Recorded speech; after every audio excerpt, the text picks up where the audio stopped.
King, India's leading menswear brand in 100% cotton.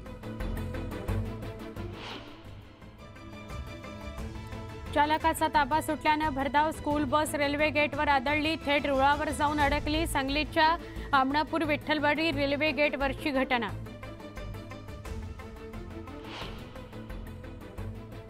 स्वाभिमानी शेतकरी संघटनेच्या पदाधिकाऱ्याचा जालन्याच्या वरुड बुद्रुक इथल्या बँक ऑफ महाराष्ट्राच्या शाखेत राडा। शेतकऱ्यांना त्रास देत असल्याचा आरोप करत मॅनेजरच्या लगावली कानशिलात।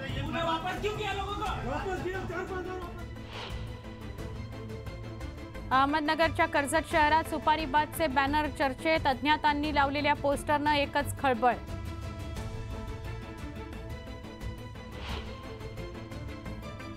गडचिरोलीच्या एटापल्ली ग्रामीण रुग्णालयातील वैद्यकीय अधिकारी दारूच्या नशेत तर अपघातात जखमी झालेल्या रुग्णांना उपचारांसाठी घरी नेलं असता प्रकार उघड।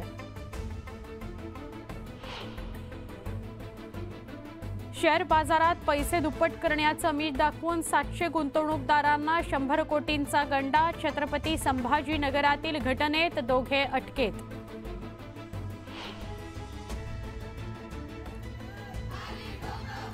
लाडकी बहीण योजनेतील निधीबाबत रवी राणा यांनी केलेल्या वादग्रस्त वक्तव्याविरोधात पिंपरीत ठाकरे गटाची निदर्शनं। राणा यांच्या प्रतिकात्मक पुतळ्याला मारले जोडे।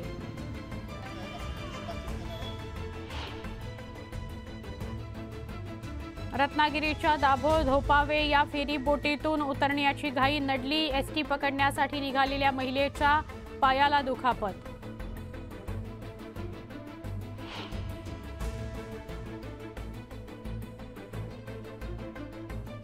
तुळजाभवानी विकास आराखड्यातील रामदारा तलाव आराधवाडी या ठिकाणची प्रस्तावित कामं रद्द। नागरिक व्यापारी पुजारी यांच्या विरोधानंतर कामं रद्द।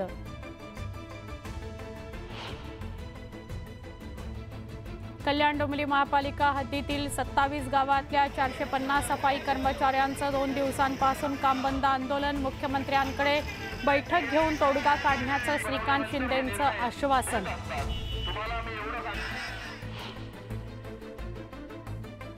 आणि मुंबईत भव्य अहिल्या भवन उभारणार। मंगलप्रभात लोढा यांची घोषणा। 47 कोटी रुपये खर्च करून मानखुर्दच्या बालकल्याण विभागाच्या जागेवर उभारणार भवन।